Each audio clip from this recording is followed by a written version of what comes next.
Your main man returns with RPG Horror Stories. That's right, jabronis. Sit back and listen to the Socrates of RPGs talk about one of the most diabolical and comical situations to come out of our new Forgotten Realms game that we've been playing. And I had a few videos previously subsequent to this episode of Your Main Man Speaks where I spoke about Bone Rust, the Forgotten Realms, the shadows under Baldur's Gate, going into an explanation of just what we're doing. As you can see, we have some upgraded video equipment. I have put down the ducats and the dinars, if you will.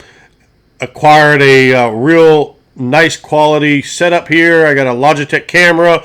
I have a Yeti microphone, and I have some, I don't know what it's called, some big special light setup thing.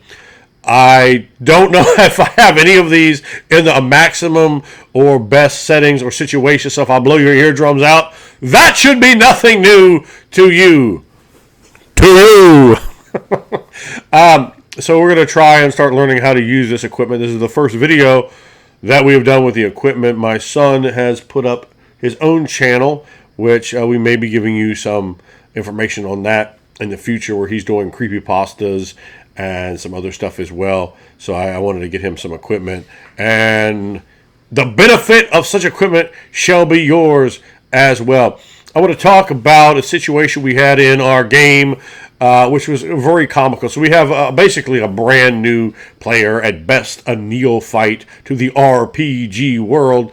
My main man, Bird Person, old Badugga Duck Tail Feathers, and Bird Person is playing a ranger in the game. He's playing something as essentially a thief taker. That's sort of his schema concept for what he's put together here. A half elf, Renarn, and he fights with two short swords. He has his father's short sword. His father was a merchant. His father's a human. The elf is on the mother's side. And his character was, in this whole plot line, and this is quite a few game sessions ago, in this plot line against a cult gang, the Onyx Fang Syndicate, which had a lot of roots and a lot of small cells set up, and it has a lot of people that are permeating through the community. And the community of Bone Rust is essentially one that, imagine a very Deadwood-esque, very poverty-stricken, very violent, very greedy, a place with mines, with lumbering rights, with trolls meandering and shambling through the fields of the dead, perhaps zombies or other necrotic infestations, and a mayor with three powerful men, the men of good standing, there with him.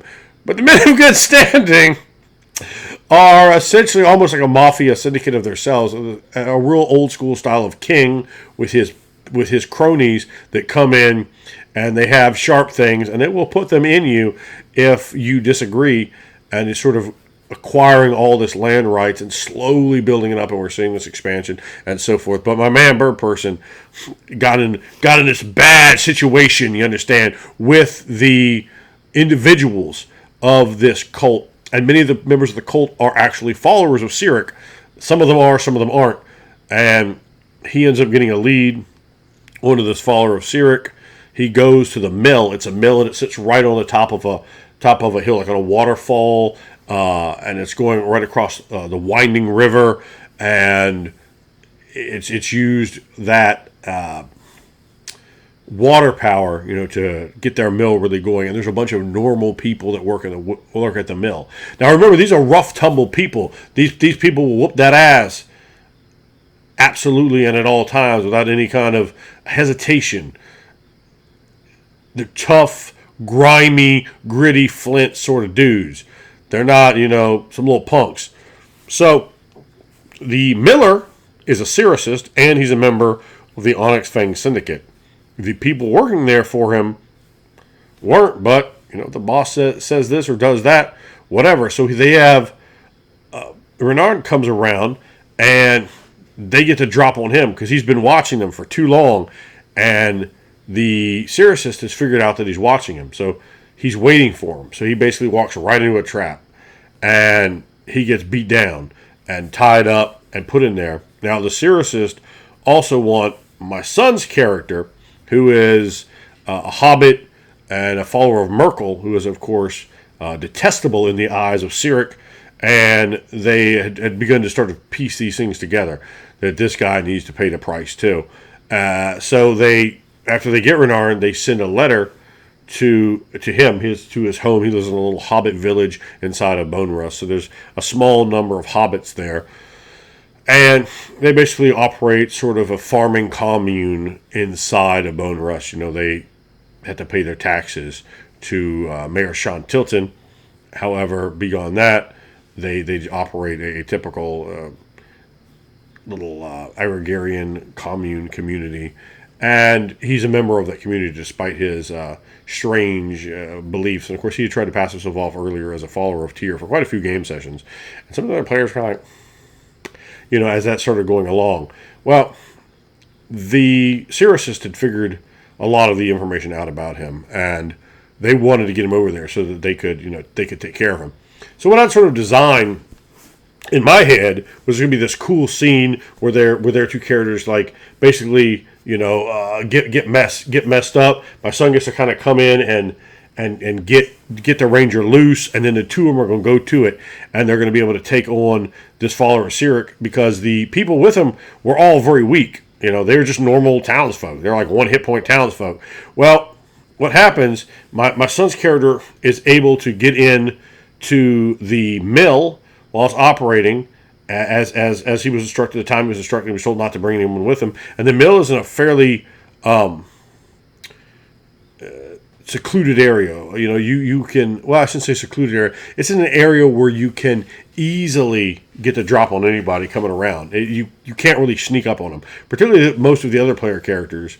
There was only one other character that was stealthy at all. Besides my son's character and Bird Person's character, there's only one other stealthy character. The other characters are not stealthy at all. So they were going to get heard coming a million miles away.